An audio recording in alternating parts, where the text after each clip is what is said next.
Okay, look, love isn't linear. There's no roadmap to figuring this crap out. You kinda just have to wing it as you go along. Yet it feels like most fictional romances are trapped doing a very specific linear formula. Yes, there's tons of twists and turns that drag out the runtime, but if you boil it down, people meet, they fight for a while, then they hook up. We then proceed to skip to the wedding, plus the god-awful kids, and that happily ever after, as writing an actual couple is hard for some reason. So all the focus is put on that struggle to get them together. How through trials and tribulations they become their best selves, getting rewarded with each other. Yet that's not how most relationships play out, as sad to say, no one is perfect. Not you, not your crush, not even me. We are all flawed. And sometimes those flaws are enough to get even the best of couples to crack and fall apart. Sometimes love just doesn't work out, even when everyone wants it to. But you never know that because of this formula. Even the ones that do it great set people up to fail for the idea of this perfect linear relationship. Which is why I love Eda and Raine from the Owl House. Lumi and Hunlo get all the attention, but Rada is subtly brilliant in its own way, as it subverts that endgame trap that so many shows fall into. Most times just things will work out, and if they don't, they move on. Ignoring the possibility that for things to really work out, for this couple to actually be its best self, that they might need to fall apart first. So let's talk about it. Let's talk about Eda and Raine, their history, why they work so well, and how it gets us to admit the cold hard truth that some people won't figure out their love life till their mid-40s, and that's okay. Whatever you say. See, you'd be a mess without me. Just kiss your fruitcakes! So, for the less than initiated, the Boiling Isles is an alternate dimension where witches and demons coexist, living in harmony atop a giant corpse and nightmare fuel. Things are great, minus the fascist regime trying to divide people into Hogwarts houses. They call them covens. With tats that lock people into doing one thing for the rest of their lives, unless you work for the government. Then it's chill. Raising children to believe that the Emperor's Coven is the highest of achievements, despite its logo telegraphing that it is a literal pyramid scheme. It's within this context that we get to meet the young child that would grow up to become the most powerful witch in the Isles, who'd also go on to date Raine and collect kids like their Funko Pops. Eda Clawthorne. This is a stress toy. Anytime you feel the urge to cause chaos, just squeeze. Eda as a kid is what you would describe as a free spirit. She helped me love teaching again. After she left. She's an agent of chaos who's committed to being herself and nothing less.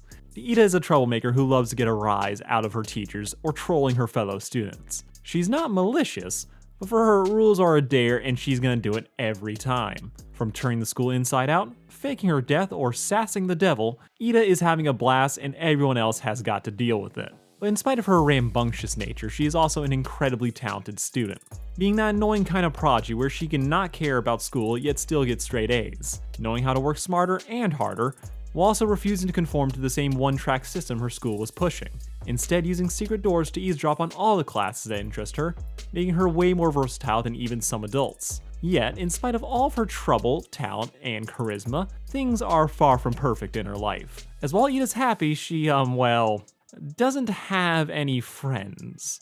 People know her. Oh, they know her. But her troublemaking has never led her to develop her own friend group as a kid.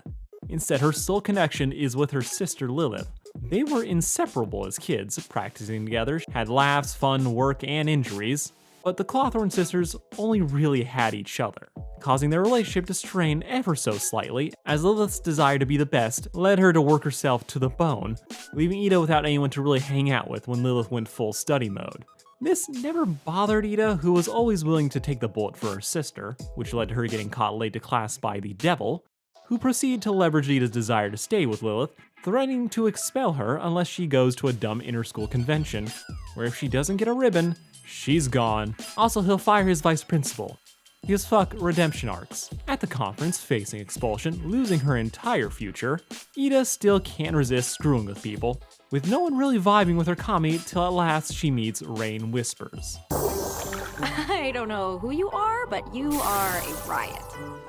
Now, quick shout out, Raine is the first non-binary character in the Disney Channel's catalog. Praise be to progress. with the two witches immediately hitting it off, as Raine thinks Eda is hilarious, so now they're besties. Raine goes out of her way to befriend Eda, changing her juice into a tastier version, a trick we will later find out is something that she would refuse to share with the other students. They don't even do this for the kids at their own school. But for Eda, immediate flex, as they really want to show the fun kid that they can be fun too, and they have their own tricks up their sleeve. As while it's not as obvious as Eda's everything, Raine has their own chip on their shoulder. Despite being at the same dumb convention for 3 years straight, there's no one here that they really vibe with. Part of this seems to be the fact that Raine's specialty and passion for bard magic, which in some slander that I can't explain, is considered the worst magic, despite potions being right there and pointless. Like, how do you have a whole group of people dedicated to doing magic that you don't even need magic to do? But this disrespect, plus Raine being the best witch there, led to Raine sleepwalking through this thing till Eda showed up. The two become thick as thieves, with Raine helping Eda to make it through the dumb tests, helping the little troublemaker channel her chaotic energy.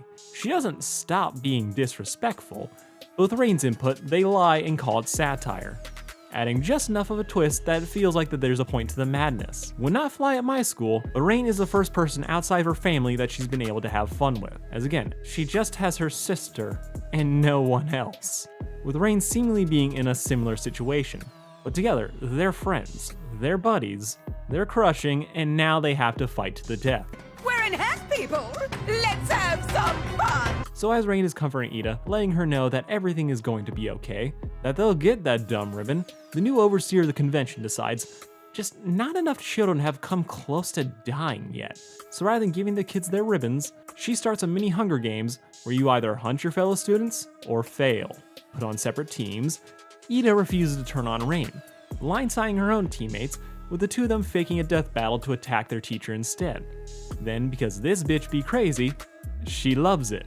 Loving the potential she sees in Eda, and especially Raine, Flytrap Lady gives them her seal of approval right as she fails them for not doing what she said. But luckily, Eda isn't expelled, thanks to the child in danger threatening the principal off screen. Things get even better though when Raine, having failed the test and lost their scholarship, decide to go to Hexside with Eda, letting the crushing continue and enabling Eda to become a PG alcoholic. So, naturally, it's all downhill from here. Lilith and Eda are trying to become fascists, with the exam to get in being a duel to compete for the singular spot that year. Lilith is older than her sister by 2 years, and she is the only reason that Eda is even taking this test early. So, Lilith panics, as she doesn't believe that she can beat Eda, deciding that this is the bad decision she's gonna burn bridges over, buying a bootleg curse at the black market, using it on her sister while she slept, all in the name of weakening her sister so that she could win the fight. Now, Lilith, this wasn't fully malicious. She assumed that the magic would wear off in a day or two, and she just wanted to pass the test. Unfortunately though, that massive breach of trust would turn out to be pointless, as Eda, always sacrificing for her sister, decides that she doesn't really want to be a cop, and forfeits letting Lilith take the spot. Only problem? That curse was permanent, and it ruined Eda's life. Effectively, she's become a were-owl, transforming whenever she was surprised or stressed, with only regular potions being able to suppress a transformation. There's no cure, no fix, and it only got worse with age. This curse shattered Eda's home life. She mauled her father, clawing out his eye, and left him with permanent nerve damage. Her mom was so obsessed with curing her that she went to increasingly desperate and extreme measures to fix it, leading Eda to run away from home and drop out of school. Lilith, meanwhile, was overcome with guilt and shame, decided to distance herself from Eda, who never found out who cursed her till 30 years later. So, in the interim, Eda committed to staying out of the coven system, becoming a double outcast within society, making a living via crime, and selling human junk she steals at flea markets. But despite breaking off connections with her family, she still stayed in contact with Raine. In fact, they're fucking. Whatever you say. See? You'd be a mess without me. Were they fucking? Oh, they fuck! Unfortunately, this does not last, as in spite of the two of them still being in love, they're both going on very different paths in their lives. Raine is still hooked on bard magic and wants to prove its worth to the world, which really would require them to join the Bards Coven to be taken seriously, as they could go solo, but then they'd just be a wild witch, and there just wouldn't be that much legitimacy to it. But really, it's kind of Eda who caused the break, as despite the owl curse being common knowledge, she's trying to deal with it on her own, lying to Raine about just how bad and pervasive the curse is, with this driving a wedge between them, as Raine wants to help, but feels like they can't trust Eda to let them know what's going on.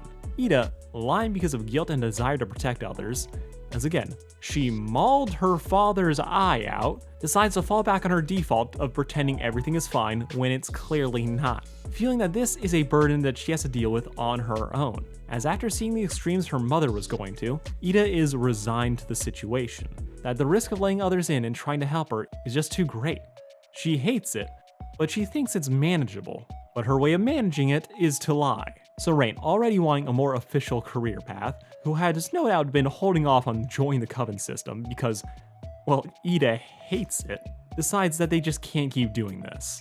Eda is amazing, Raine still loves her, but the constant lying is a deal breaker. Eda's curse flares up mid-breakup, and the Owl Lady still refuses to let Raine see her or help, proving the point. So things end. Raine joined the system till they became the leader of the Bard's Coven, while Eda became the most infamous figure on the Boiling Isles. But without her sister or Raine, Eda had no one. Eda had no one she respected. Now this is a sad ending, but you get it.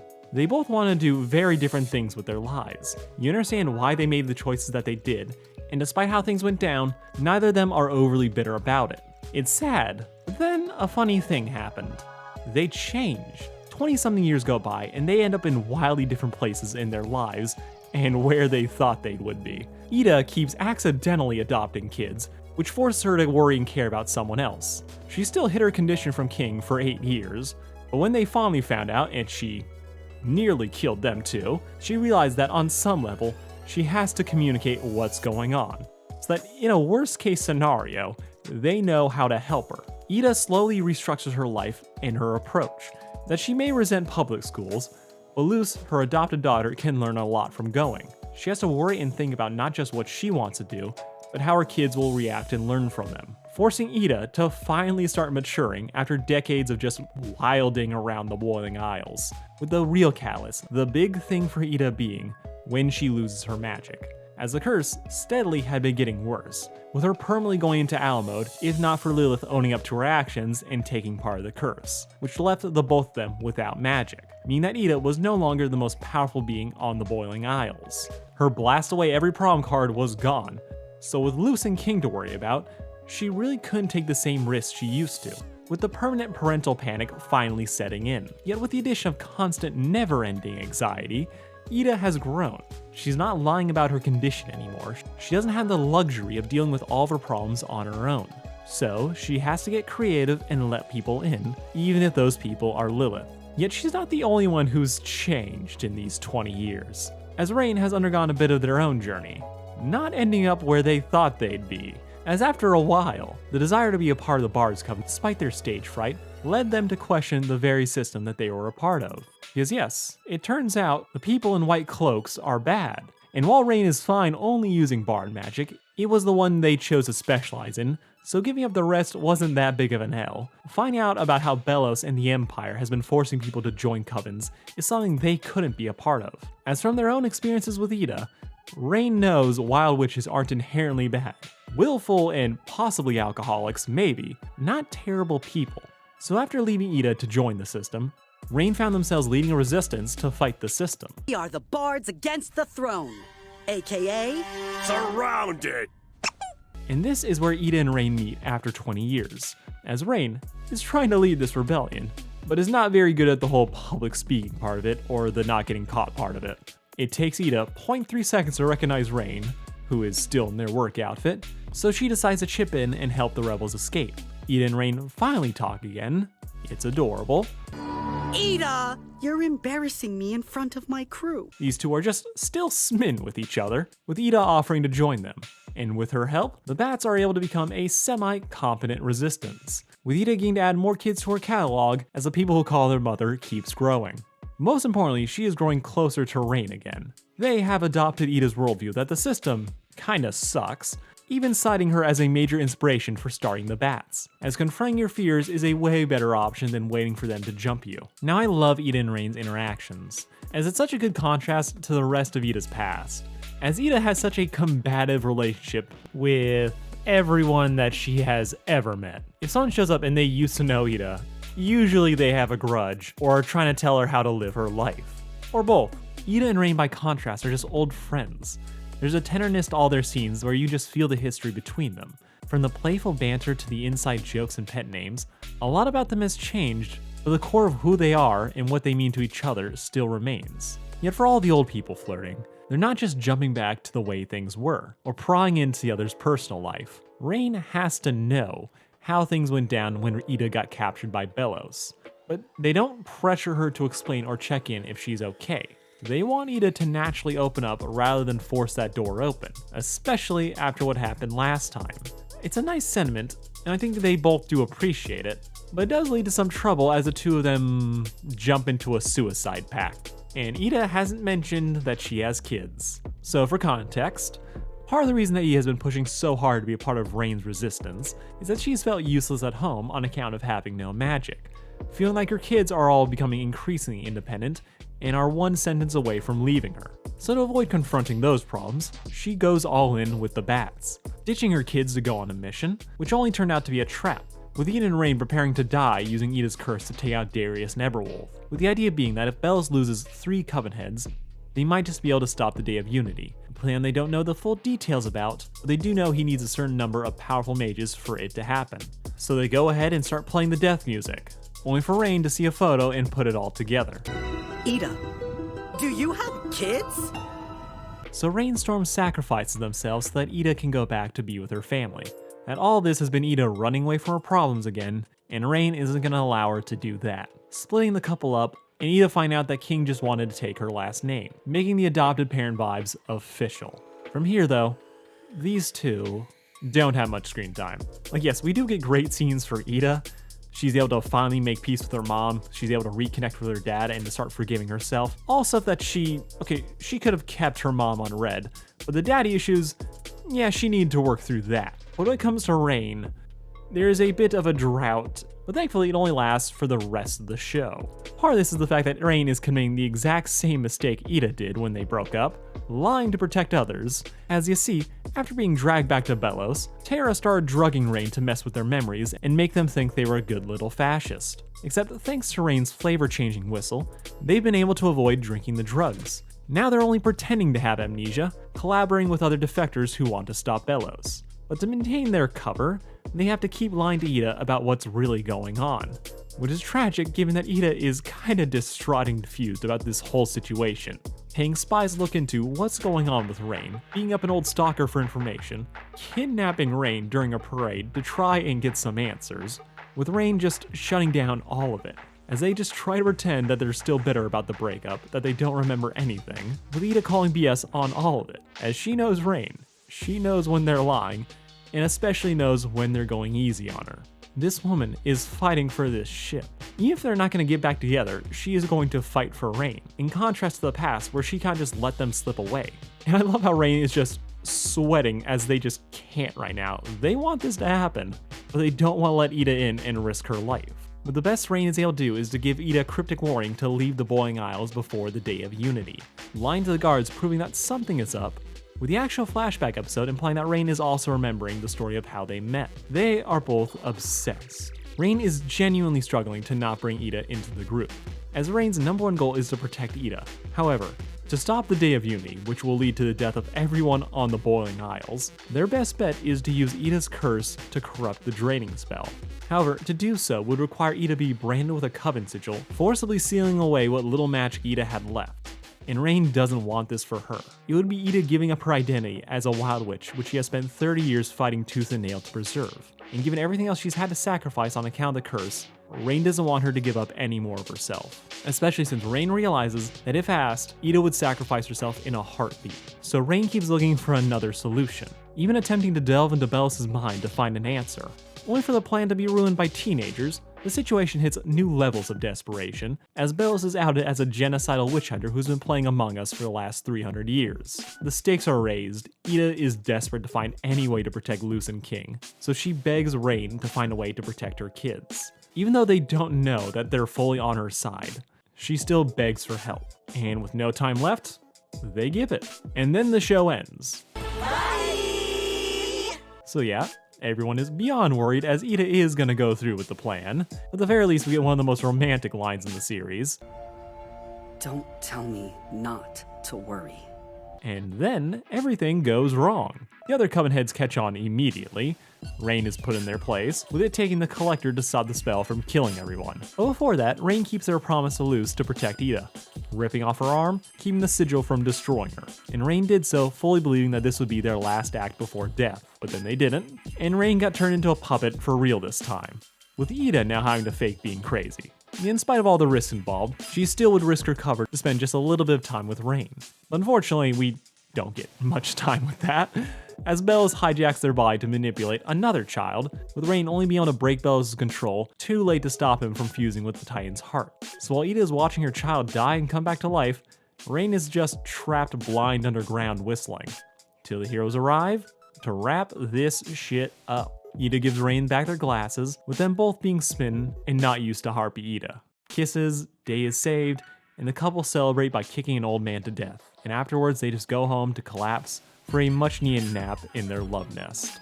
Flash forward to a few years where the Boiling Isles are healing, Raine is figuring out how to reverse the sigils, while laughing at whatever Darius and Aldor have going on. Eda has settled down to become the headmaster of their own school for wild magic, with the two of them having switchy rings, which by She-Ra rules means they're married.